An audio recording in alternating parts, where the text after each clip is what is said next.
Hello and welcome back to Adventurous Way. My name is Diana and my partner's name is Matt, and earlier this year we bought 40 acres of land in Vermont. So in this video I will take you on a tour of our land to see its full glory of Vermont's colors and to show you what has changed since the summer. By far the biggest change is this driveway. It is 1,000 feet long that leads up to our house site that will be set back, and it is quite wide and a super solid base. You can check out the video where we showed the construction of that driveway in one of the earlier videos, and you can see the problems we run into with the bedrock right at the base early on, but all that material that we took out we were able to use to fill in some other sections of the driveway. Also, these rocks that now make a wall came out from digging up the bedrock as well. And we have big piles of that rock left, so we'll have plenty of opportunity to build more walls. One of the first projects we did after putting in the driveway was to make this entrance area prettier. So we evened out the ground and we covered it with wood chips. One is to kind of protect the slope and so that the water doesn't run off and the wood chips kind of absorb the water, but also it kind of looks really nice.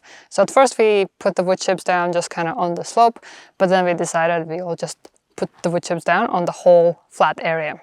Reason being because we now have so many wood chips and we have a lot more slash piles to take care of. This is because when the contractors put in the driveway, we asked them not to clean up after themselves everything, because that kind of stuff we can do ourselves. Now that we have a driveway, that also means we have a flat section where we could put an RV. So a couple weekends ago, we brought our RV to camp here for the first time for a couple days. The weather was overcast and rainy the whole weekend, so we only lasted until Monday with our batteries because we don't have any utilities around here, and actually we still don't have a generator. But it was fun to stay on our land in our RV for the first time and in an area that actually looked pretty nice. On this side of the driveway we still have lots of rocks, and those eventually we'll use to build a stone wall on this side as well. Even though we put a lot of wood chips on the ground here, we still have a big pile of wood chips and 3 bags full of wood chips.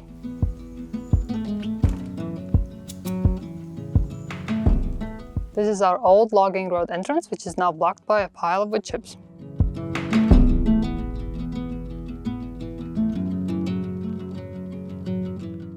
We have lots of piles like these on the side of the driveway where we need to extract the millable logs, the firewood logs, and the rest of the slash. It's interesting how opening up the driveway wider, it now feels that we actually can see the forest instead of being completely in the forest.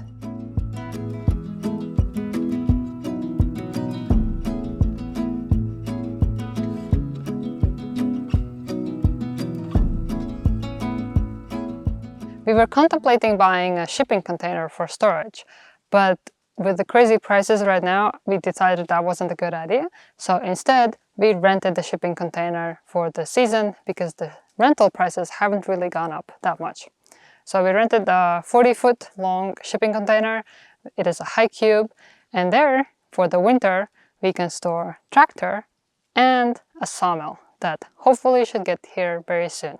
We considered other options of trying to find a storage unit in town and move the tractor and sawmill to that, but then there's logistics of moving stuff over there, but we were not able to find a large enough storage unit, and also the prices were not cheaper than a shipping container.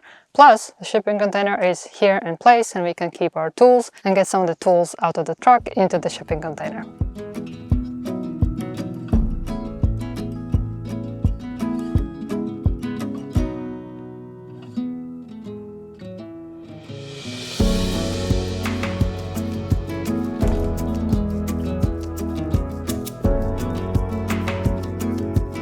The stream still seems to have water in it, but it's all covered with leaves, so it's harder to see.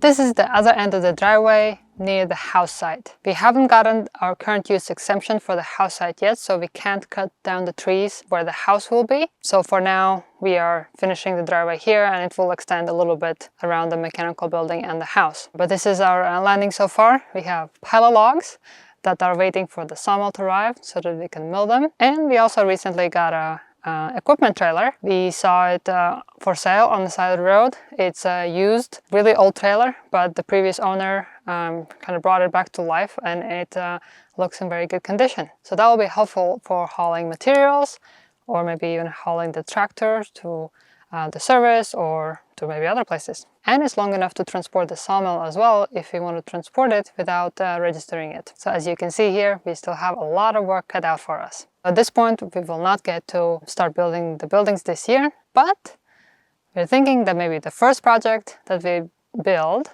after we get the sawmill is to build a solar kiln. And we're hoping to build it out of our own sawn lumber, which is going to be green. So if you have any tips for building with green lumber, let us know. Now that we have a strong, solid driveway, I'm very excited for this to be the place of the house site. And also now that some of the trees are gone for the driveway, it has opened up the canopy a little bit so that we can see a glimpse of a view. So once we build the house, we'll selectively clear some trees to open up that view for the picture window.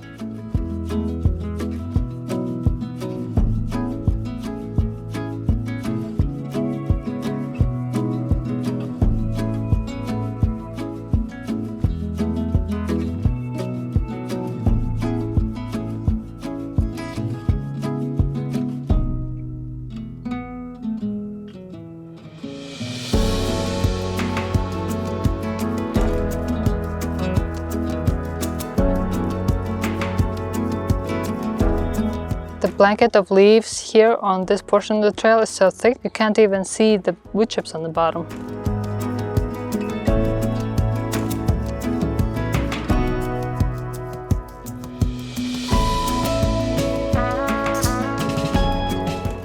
Looks like when earlier in the summer we used the tractor bucket to flatten the ferns on the trail, it worked, and the ferns haven't grown back on the trail. Here we used to have trees hanging over the trail, but we have cleared that up so that now it's safe to walk on the whole trail.